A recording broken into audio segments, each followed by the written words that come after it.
நடிகர்களுக்கு வாக்களிப்பதை மறந்துவிட்டு கடந்த 5 ஆண்டுகால சாதனை திமுக சாதனை ஒரு கையிலே இருக்கிறது, மற்றொரு கையிலே என்ன இருக்கிறது? வர இருக்கின்ற 5 ஆண்டு காலத்துக்கு நாங்கள் எதை செய்ய போகின்ற சாதனை பற்றியில் இன்னொரு கையில் இருக்கிறது.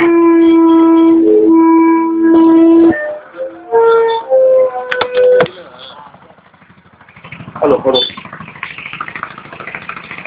வர இருக்கின்ற 5 ஆண்டுகளுக்கு எந்தெந்த நலத்திட்டங்கள் செய்ய போகின்றோமோ அது இன்னொரு கையில் இருக்கிறது. ஒரு கையில் செய்த சாதனை இன்னொரு கையில் செய்ய போகின்ற சாதனை. அதுக்காக அம்மா வச்சாங்க. அம்மா என்ன சொல்றாங்களா? நாங்கள் இந்த அநியாய ஆட்சி அறவே தமிழ்நாட்டை விட்டு ஓட வைப்போம், விரட்டி அடிப்போம் என்னங்கிற இதுதான் ஒரு தேர்தல் பேசுற பேச்சா? இதுதான் ஒரு பண்பு மிக்க ஒரு அனுபவம் மிக்க பேசக்கூடிய பேச்சா? என்ன சொல்ற கலைஞர் பாரு, அவர் வாயில் ஒரு தப்பான வார்த்தை வருதா, ஒரு கெட்ட வார்த்தை வருதா?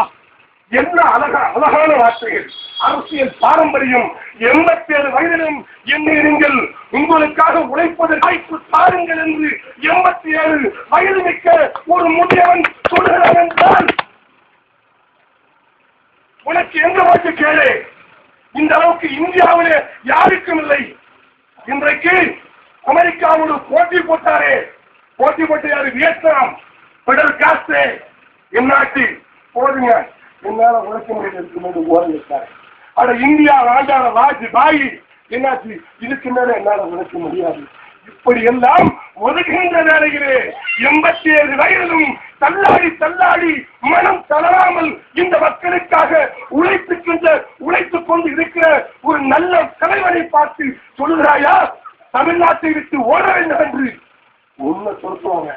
அதான் விட்டாங்களையே 2001 2006 சோதனை மேல் சோதனைங்கிற மாதிரி போதும் அம்மா போதும் உன்னோட சோதனை போதும் மகனுக்கு எந்த மூஞ்ச காட்டிக்கிட்டு மக்கள் முக்கிய வரப்போற ஓட்டு கேட்டு. ஆக அன்புள்ள தாய்மார்களே, பெரியோர்களே, மல்லி பற்றின வாக்காள பெருமக்களே, சிந்தித்து பாருங்கள். நீங்கள் எந்த அமைப்பை சார்ந்ததாக இருக்கலாம், எந்த கட்சியை சார்ந்ததாக இருக்கலாம், கடந்த 5 ஆண்டு கால ஆட்சி எந்த நிலையிலே இருந்தது, மக்கள் எந்தெந்த நல்ல திட்டங்களை செயல்படுத்தப்பட்டு அதன் மூலம் அனுபவித்து வருகின்றார் என்பதை கண்ணுக்கு முன்பே உள்ளங்கை தூளுக்கு கண்ணாடி தருகிறாங்க. அதனால நான் பத்தியத்தில் சொல்ல விரும்பல. நம்மளுடைய பேராவணி சட்டமன்ற தொகுதியின் வேட்பாளர்கள் அண்ணன் கே மகேந்திரன் காங்கிரஸ் கட்சியின் வேட்பாளர் அவர்களுக்கு கைச்சின்னத்திலே வாக்களிக்க வேண்டுமா என்பதை அன்போடு கேட்டுக்கொண்டு எங்களுடைய பிரச்சாரத்தை முடித்துக் கொள்கிறோம். அஸ்ஸலாமு அலைக்கும் வரஹ்மத்துல்லாஹி வபரகாத்துஹு.